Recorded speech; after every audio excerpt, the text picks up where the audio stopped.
श्री कृष्ण ने साफ कहा है कि बस कर्म तुम्हारा कल होगा और कर्म में तुम्हारे सच्चाई है तो कर्म कहाँ निष्फल होगा। हर एक संकट का हल होगा, वो आज नहीं तो कल होगा। लोहा जितना तपता है उतनी ही ताकत भरता है। सोने को जितनी आग लगे वो उतना प्रखर निखरता है। सूरज जैसा बनना है तो सूरज जितना जलना होगा। और हम आदम के बेटे हैं, क्यों सोचे राह सरल होगा। कुछ ज्यादा वक्त लगेगा पर संघर्ष जरूर सफल होगा। हर संकट का हल होगा, वो आज नहीं तो कल होगा। नमस्कार, हर हर महादेव, राधे राधे, जय श्री राम, सत श्री अकाल। केम छो? मैं आशा करता हूँ आप सब ठीक होंगे, स्वस्थ होंगे और अपनों का ख्याल रख रहे होंगे। साथ ही खुद भी पॉजिटिव होंगे और आसपास के लोगों को भी पॉजिटिव रख रहे होंगे। विशेष टिप्पणी करना चाहूँगा कि कोरोना अपना फन उठा लिया है दोबारा, इसलिए मैं आपसे अनुरोध करता हूँ कि आप मास्क लगाएं और 2 गज की दूरी अभी भी बिल्कुल है ज़रूरी। रोशनी को अंधेरे से पहले, दिलों को धड़कने से पहले, प्यार को मोहब्बत से पहले, खुशी को गम से पहले, आपको और आपके परिवार के हैप्पी न्यू ईयर 2023 से पहले। हम बात करेंगे जनवरी महीने के आने वाले त्योहारों के बारे में।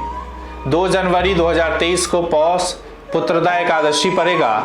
4 जनवरी को बुध प्रदोष व्रत है और 6 को अनवाधान पौष पूर्णिमा, शाकंभरी पूर्णिमा भी कहते हैं। 7 को इष्टि पड़ेगा और 10 को संकट चौथ, लंबोदर संकष्टी चतुर्थी है और 15 को मकर संक्रांति, साथ ही पोंगल भी है। 18 को षष्ठ तिला एकादशी है। 21 को मौनी अमावस्या है, इसको साथ में दर्श अमावस्या, अनवाधान और माघ अमावस्या भी कहते हैं। 22 तारीख को माघ नवरात्रि इष्टि है। 23 को चंद्र दर्शन और 26 को बसंत पंचमी। 27 की बात करें तो रथ सप्तमी और भीम अष्टमी के नाम से भी इसे जाना जाता है। साल 2023 की पहली एकादशी पौष पुत्रदा एकादशी होगी। पौष माह के शुक्ल पक्ष की पौष पुत्रदा एकादशी का व्रत 2 जनवरी 2023 को रखा जाएगा। इसे बैकुंठ एकादशी के नाम से भी जाना जाता है।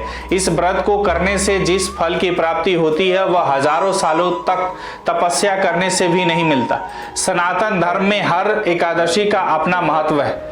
पौष पुत्रदा एकादशी योग्य संतान की कामना के लिए उत्तम फलदायी है। इस व्रत के परिणाम स्वरूप संतान को अच्छा स्वास्थ्य और लंबी आयु का वरदान प्राप्त होता है। पुत्रदा एकादशी का व्रत साल में 2 बार रखा जाता है, पहला पौष माह में और दूसरा श्रावण माह में। ये दोनों ही व्रत संतान की हर संकट में रक्षा करने वाले माने गए।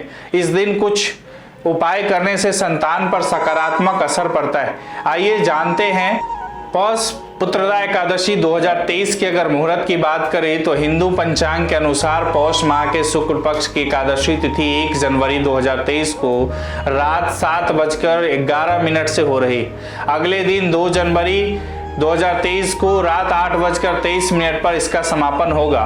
पौष पुत्रदा एकादशी व्रत का पारण सुबह 7:16 से लेकर 9:22 तक 3 जनवरी को होगा।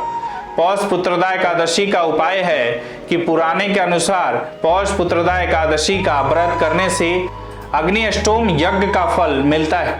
विवाहित दंपति संतान प्राप्ति हेतु पौष पुत्रदा एकादशी के दिन भगवान श्री कृष्ण की उपासना करें। कान्हा का अभिषेक कर पति पत्नी साथ मिलकर ओम देवकी सुत गोविंद वासुदेव जगत पते देहि में तन्मयम कृष्ण त्वामहम शरणम गतः गोपाल मंत्र का 108 बार जाप करें। कृष्ण को माखन मिश्री चढ़ाए और फिर रात्रि जागरण कर विष्णु जी का स्मरण करें। मान्यता है कि ये उपाय संतान संबंधी हर समस्या का समाधान करता है। पौष पुत्रदा एकादशी का महत्व क्या है? धर्मराज युधिष्ठिर कहने लगे कि हे भगवान, आपने पौष कृष्ण एकादशी अर्थात सफला एकादशी का महात्म्य बताकर बड़ी कृपा की है। अब आप कृपा करके मुझे पौष माह के शुक्ल पक्ष की एकादशी के विषय में बतलाइए। इस एकादशी का क्या नाम है तथा इसके व्रत का क्या विधान है? इसकी विधि क्या है? इसका व्रत करने से किस फल की प्राप्ति होती है और उसमें कौन से देवता का पूजन किया जाता है?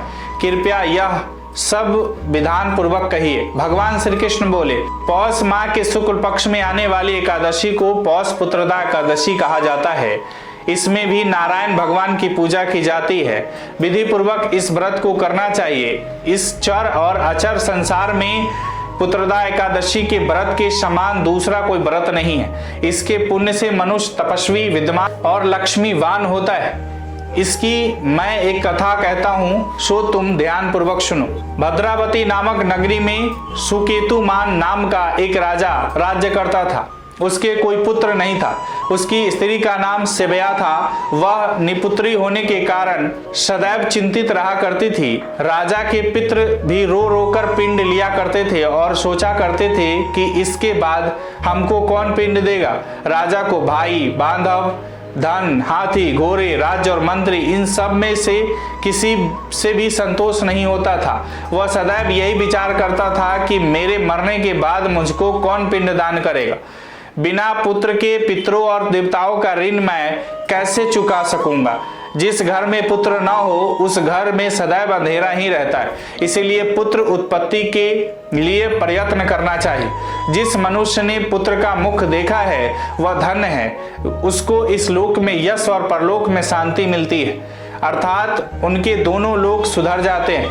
पूर्व जन्म के कर्म से ही इस जन्म में पुत्र, धन आदि प्राप्त होते हैं। राजा इसी प्रकार रात दिन चिंता में लगा रहता था। एक समय तो राजा ने अपने शरीर को त्याग देने का निश्चय किया, परंतु आत्मघात को महान पाप समझकर उसने ऐसा नहीं किया। एक दिन राजा ऐसा ही विचार करता हुआ अपने घोड़े पर चढ़कर वन को चल दिया तथा पक्षियों और वृक्षों को देखने लगा। उसने देखा कि वन में मृग, व्याघ्र, सुअर, सिंह, बंदर, सर्प आदि सब भ्रमण कर रहे हैं। हाथी अपने बच्चों और हथनियों के बीच घूम रहा है। इस वन में कहीं तो गीदड़ अपने कर्कश स्वर में बोल रहे हैं, कहीं उल्लू ध्वनि कर रहे हैं। वन के दृश्यों को देखकर राजा सोच विचार में लग गया। इसी प्रकार आधा दिन बीत गया। वह सोचने लगा कि मैं कई यज्ञ किए, ब्राह्मणों को स्वादिष्ट भोजन से तृप्त किया, फिर भी मुझको दुख प्राप्त हुआ, क्यों? राजा प्यास के मारे अत्यंत दुखी हो गया और पानी की तलाश में इधर उधर फिरने लगा। थोड़ी देर पर राजा ने एक सरोवर देखा। उस सरोवर में कमल खिले थे तथा सारस, हंस, मगरमच्छ आदि विहार कर रहे थे। उस सरोवर के चारों तरफ मुनियों के आश्रम बने हुए थे। उसी समय राजा के दाहिने अंग फरकने लगे। राजा शुभ शगुन समझकर घोड़े से उतरकर मुनियों को दंडवत प्रणाम करके बैठ गया। राजा को देखकर मुनियों ने कहा, हे राजन, हम तुमसे अत्यंत प्रसन्न हैं। तुम्हारी क्या इच्छा है, सो कहो। राजा ने पूछा, महाराज आप कौन हैं और किस लिए यहाँ आए, कृपा कर बताइए। मुनि कहने लगे, हे राजन, आज संतान देने वाली पुत्रदा एकादशी। हम लोग विश्वदेव हैं और इस सरोवर में स्नान करने के लिए आए हैं। यह सुनकर राजा कहने लगे कि महाराज, मेरे भी कोई संतान नहीं है। यदि आप मुझ पर प्रसन्न हैं तो एक पुत्र का वरदान दीजिए। मुनि बोले, हे राजन, आज पुत्रदा एकादशी है, आज अवश्य ही इसका व्रत करें। भगवान की कृपा से अवश्य ही आपको घर में पुत्र होगा। मुनि के वचनों को सुनकर राजा ने उसी दिन एकादशी का व्रत किया और द्वादशी को उसका पारण किया। इसके पश्चात मुनियों को प्रणाम करके महल में वापस आ गया। कुछ समय बीतने के बाद रानी ने गर्भ धारण किया और 9 महीने के पश्चात उसके घर पुत्र हुआ। वह राजकुमार अत्यंत सूरवीर, यशस्वी और प्रजापालक हुआ। श्री कृष्ण बोले, हे राजन, पुत्र की प्राप्ति के लिए पुत्रदा एकादशी का व्रत करना चाहिए। जो मनुष्य इस महात्म्य को पढ़ता या सुनता है उसे अंत में स्वर्ग की प्राप्ति होती है। अगर आपको यह वीडियो अच्छी लगी हो तो इसे फेसबुक और यूट्यूब पर शेयर और लाइक जरूर करें। इसी तरह और भी वीडियो देखने के लिए जुड़े रहे। गणपति ज्योतिष संस्थान से अपने विचार हमें कमेंट बॉक्स में जरूर भेजें। राधे राधे।